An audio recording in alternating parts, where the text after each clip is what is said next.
en zonas específicas que marcaran las células leucémicas. El inmunofenotipo, finalmente, considerando que tomábamos alrededor de 20% de células y entonces se hizo una ventana con CD45 para marcar exclusivamente estas células, encontramos, como ya les había mencionado Adriana, la presencia de los marcadores para megacardioblastos, todos ellos positivos y fuertemente positivos, con lo cual establecimos finalmente el diagnóstico de leucemia aguda megacardioblástica M7. Tenemos un RT-PCR negativo y un cariotipo que nos reporta 46XY, ninguna alteración. El tratamiento que ya les mencionó Adriana tuvo las complicaciones esperadas en los pacientes que tienen tratamiento para leucemia mieloide con neutropenias intensas y sepsis asociada a estas neutropenias. El paciente requirió de 2 esquemas de antibióticos, finalmente resolvió la primera neutropenia después de un mes de evolución, con esta médula ósea en donde todavía vemos algunos blastos, pero en forma muy importante la hematopoiesis normal se está recuperando y clínicamente el paciente es dramático el cambio que veíamos. De hecho, cuando empezamos la quimioterapia y empezamos a ver que disminuían los tumores periorbitarios, dijimos, bueno, no nos equivocamos. Hematológicamente también había recuperación, se dio, por radiología, la disminución de las tumoraciones periorbitarias era muy evidente y el PET, que lo habíamos solicitado desde el principio, se pudo hacer hasta este momento y aún nos reporta alguna actividad metabólica aumentada, pero mínima en comparación con lo que veíamos en las radiografías, en las imágenes iniciales. El segundo esquema se dio con ciclo 5 más 2 más 1, nuevamente hizo neutropenia severa, nuevamente tuvo una sepsis no grave, se controló muchísimo más fácil, en 16 días teníamos recuperación hematológica y remisión del proceso infeccioso y actualmente este paciente está en consolidación. Esta es la imagen de ayer, donde el niño ya está totalmente diferente, jugando ya con muy buen estado general, estamos a punto de darlo de alta, su médula ósea tiene aún 5% de blastos, sin embargo decidimos ya consolidarlo. El plan con este niño es dar radioterapia a cabeza en los sitios de las lesiones y seguir con un esquema de mantenimiento con quimioterapia intensiva. La razón de presentar este paciente es que si bien es cierto que la leucemia aguda megacarioblástica no es un diagnóstico fácil de establecer, cuando encontramos este tipo de alteraciones donde un tumor sólido está modificándonos la evolución y nos cuesta tanto trabajo establecer el diagnóstico, es muy importante seguir toda la secuencia que se pensó desde el inicio. En este niño, desde el inicio pensamos, como les puse en las primeras diapositivas, en una leucemia aguda megacardioblástica, básicamente por el reporte de mielofibrosis, y bueno, pues hasta este momento, esta es la evolución de nuestro paciente. Muchas gracias por su atención.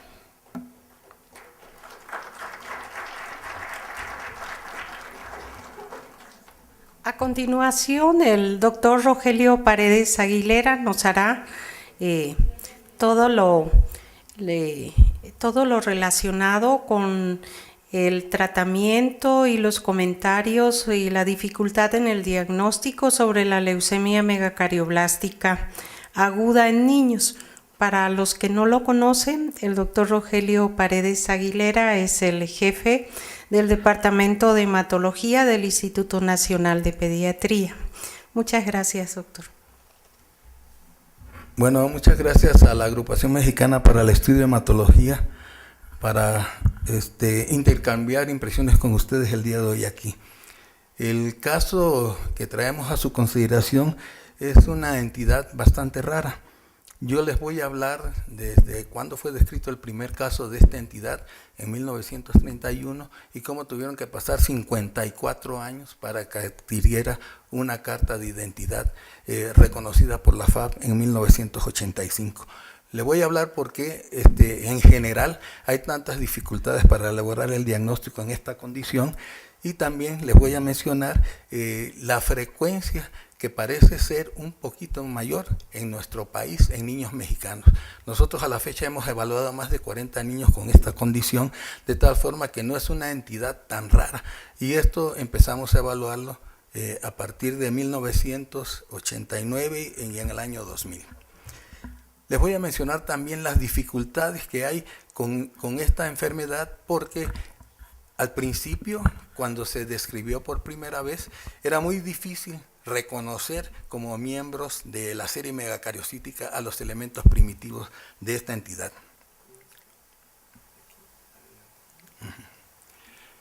Y por otro lado, la controversia que hay actualmente, ¿se trata de una enfermedad o de varias enfermedades?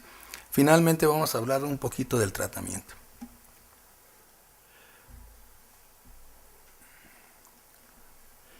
A pesar de que esta entidad fue descrita en 1931 por Von, Boros y Korenyi, aún hasta la fecha hay muchas dificultades, como ustedes vieron, para elaborar el diagnóstico de certeza. Y esto es porque los hematólogos generalmente nos basamos en la citomorfología de las células hematológicas y tratamos de identificarlas como pertenecientes a una estirpe característica. Y esto es muy difícil en las células primitivas cuando estamos en presencia de leucemia aguda megacardioblástica. De tal forma que no sabemos realmente en muchas ocasiones que se trata de esta estirpe, y en muchas ocasiones porque los blastos pueden adquirir formas de otros tipos de leucemia. En nuestra serie nosotros hemos encontrado morfología de tipo L1, L2 en la mitad de los pacientes, y en 47% los datos sugerentes que ustedes vieron de células pleomórficas con abundante citoplasma, con protrusiones y en donde se están liberando plaquetas.